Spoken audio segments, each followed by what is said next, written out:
Ya, Assalamualaikum warahmatullahi wabarakatuh ya. Selamat pagi semuanya. Mudah-mudahan dalam keadaan sehat hari ini. Nah, baik, kita lanjutkan pertemuan kita yang semalam. Nah, ini agak sedikit berbeda. Saya langsung ke contoh soalnya ya. Semalam kita sudah membahas bagaimana caranya mengerjakan soal jika yang diketahui itu adalah jumlah molnya masing-masing, kemudian kita disuruh mencari berapa besar tetapan kesetimbangan konsentrasinya. Kan gitu. Nah, sekarang ini berbeda bentuk ya, berbeda bentuk. Coba. Yang pertama diketahui reaksi. Nah, jika reaksinya itu CO ditambah dengan H2O menghasilkan tetapan kesetimbangan CO2 ditambah H2. Nah, perhatikan, ini gas. G, G, G, dan juga G. Ya, berarti semuanya ini ikut dalam proses kesetimbangan. Dan diketahui tetapan kesetimbangan Kc-nya itu sama dengan 16. Ya, Kc-nya sama dengan 16. Bila 4 mol gas CO, 4 mol gas CO direaksikan dengan 4 mol H2O. Nih, dalam ruang 1 liter. Nah, nih perlu nih ya 1 liter ini untuk merubah ke dalam konsentrasi. Berapa mol gas CO2 dan H2 yang terbentuk? Berarti setelah dalam proses kesetimbangan, berapa yang terbentuk kan gitu. Nah, sekarang kita buat dulu rumusnya. Ya, bersama reaksi CO ditambah H2O menghasilkan CO2 tambah H2. Ini setarakan terlebih dahulu. Karena kebetulan ini sudah setara, ya nggak perlu lagi kita setarakan. Ya kan udah setara, CO ditambah H2O menghasilkan CO2 ditambah H2 udah setara ya. Nah, kemudian kita cari berapa mula-mula berdasarkan soal ya. Nah, baca. Bila 4 mol gas CO, berarti gas CO ada 4. Ini dulu ditulis. Direaksikan dengan 4 mol gas H2O. Tuliskanlah 4 juga di sini. Berarti itu aja kan yang mula-mula. Nah, berarti CO2-nya 0, H2-nya 0. Tidak ada diketahui di soal. Nah, selanjutnya yang bereaksi siapa? Ada nggak di sini dituliskan? Bila 4 mol gas CO direaksikan dengan 4 mol H2O dalam ruang 1 liter, berapa mol gas? Nggak ada. Berarti di sini X. Di sini juga X. Ya, di sini X, di sini X. Berarti di sini X, di sini juga X. Kan gitu.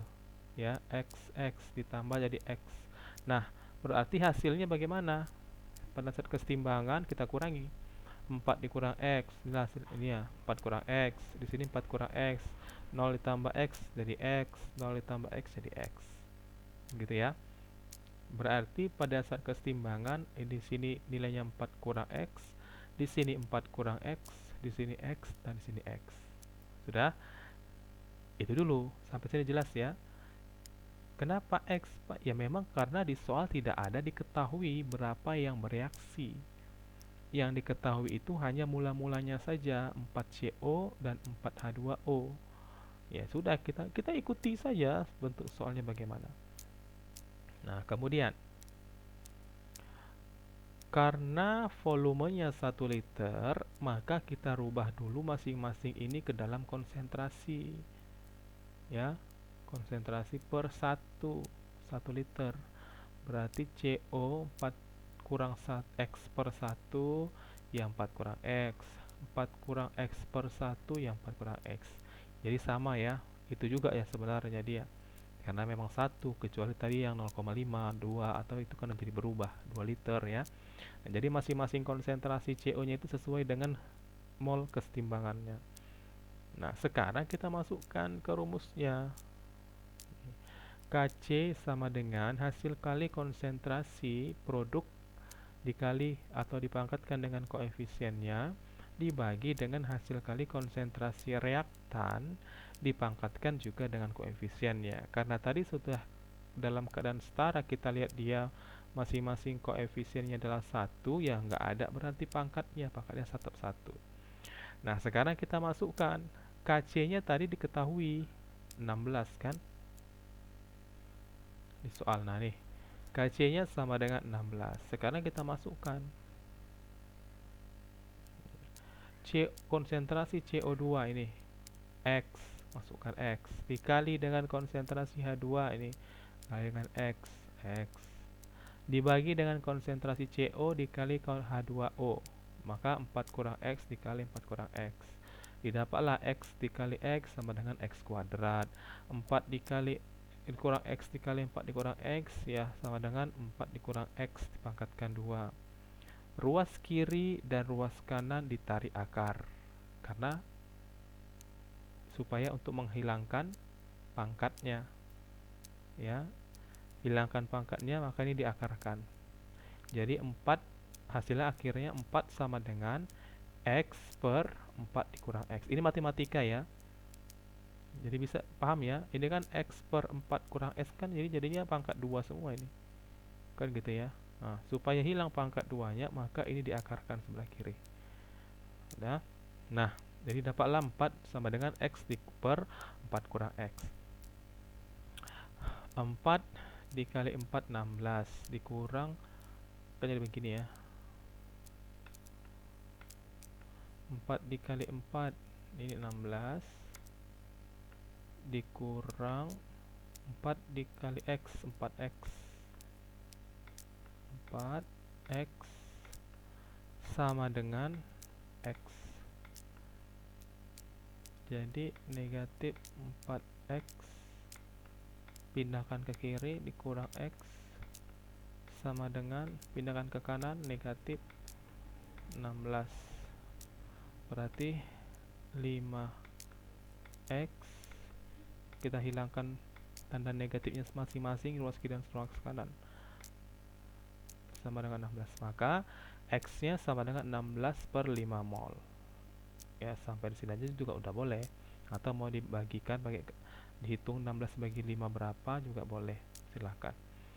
Berarti dapatlah X nya 16 per 5. Nah, buatlah kesimpulannya bahwa jumlah mol gas CO2 dan H2O yang terbentuk adalah 16 per 5 dan juga 16 per 5. Nah, ingat ya, ini 1 liter. Kalau tadi ini 2 liter, maka bukan hasilnya itu yang 16 per 5 itu yang dimasukkan kemari, tapi harus dikali dulu sama 2 liter untuk mendapatkan mol, ya kan? Nah, konsentrasi dikali volume, ya kan rumusnya begini, M sama dengan N per V. M nya kan 16,5, 16 per 5 kok 16,5, sama dengan N yang mau ditanya per volume 1. Karena kebetulan di sini 1 ya, berarti N nya sama dengan 16,5 juga. Tapi kalau nanti volumenya 2, maka dikalikan dulu 16 per 5 dikali 2, baru dapatlah dia jumlah molnya berapa. Jadi jangan salah, bedakan antara jumlah mol dengan konsentrasi, mol dengan molaritas ya, jangan disamakan antara mol dengan molaritas. Oke, baik ya. Kira-kira sampai di sini paham ya untuk soal kita yang kedua. Nah, nanti coba dikerjakan contohnya, tugasnya, mudah-mudahan jelas karena tidak terlalu berbeda jauh dengan yang semalam kita pelajari, karena yang hari ini hanya perbedaannya di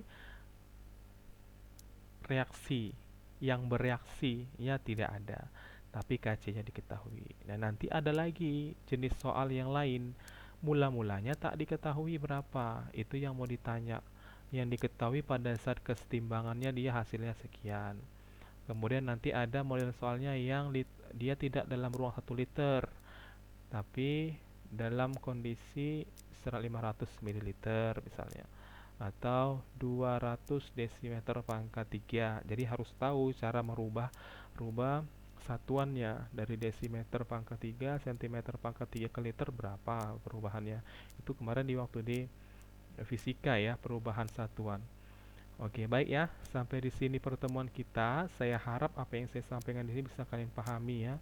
Dan kalau ada yang ingin ditanyakan boleh silakan seperti semalam.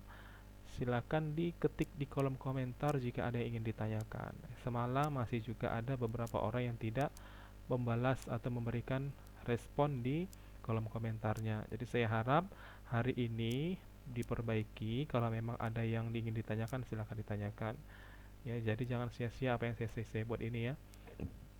Dan kalau memang paham, saya juga berharap besar ada di ketikkan di kolom komentar kalau memang kalian paham apa yang saya jelaskan di sini.